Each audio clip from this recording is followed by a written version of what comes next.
ఒక్కసారిగా ఈ పాము బొసగుడ్డ తల్లికి ఎవరు పట్టుకోళ్ళు దూరంగా వెళ్ళిపోయినారు. అసలు ఏం జరిగిందంటే ఈ రోజు వచ్చి దసరా నవరాత్రుల్లో లాస్ట్ రోజు అంటే పండగ రోజు ఇంకా అమ్మవారిని దర్శనం చేసుకునే దానికి గుడి బ్యాక్ సైడ్ నుంచి లోపలికి వెళ్ళిపోయినాము నేను మా తమ్ముడు. ఇంకా ఈ రోజుతో లాస్ట్ దసరా నవరాత్రులన్నీ అయిపోతాయి. రేపు నుంచి నార్మల్ గా ఉంటది గుడి మొత్తము. ఇంకా ఈ రోజు నైట్ కి అమ్మవారిని ఊరేగింపు చేస్తారు. చాలా ఘనంగా అయితే చేస్తారు అమ్మవారిని ఊరేగింపు. ఇంకా రోజు ఎలా వెళ్తామో క్యూలో అలాగే వెళ్ళిపోయి అమ్మవారిని అయితే దర్శనం చేసుకున్నాము నేను మా తమ్ముడు. ఈ రోజు అమ్మవారికి అలంకరణం అయితే లేదు, అమ్మవారి అలంకరణమే ఈ రోజు. ఇంకా కాసేపట్లో ఊరేగింపు చేసేదానికి అమ్మవారిని అయితే అలంకరిస్తారు. ఇంకా అమ్మవారిని దర్శనం చేసుకుని బయటికి అయితే వచ్చినాము. బయటికి రాగానే మా తమ్ముడు ఫ్రెండ్స్ అయితే కనిపించాడు మా తమ్ముడికి. వాళ్ళు కొనుక్కోనున్న పీకల్ని వాళ్ళ దగ్గర నుంచి మా తమ్ముడు తీసుకుని రోడ్డు మీద ఊపుతా వచ్చాడు పీక.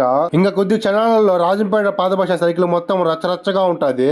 ఎందుకంటే అమ్మవారి ఊరేగింపు అయిపోయిన తర్వాత పటాకులు అయితే పేలుస్తారు మామ. ఒక రేంజ్ లో అయితే పేలుస్తారు. కొన్ని లక్షల మంది జనాభా అయితే వెయిటింగ్ చేస్తారు ఈ ఒక్క రోజు కోసము. చాలా మంది అయితే వస్తారు. ఈ వీడియో వచ్చి పార్ట్ 2 అయితే పెడతాను, మర్చిపోకుండా చూడండి. వెళ్ళేటప్పుడు సబ్స్క్రైబ్ చేసుకొని వెళ్ళండి మన ఛానల్ ని. ఓకే మరి ఉంటాను.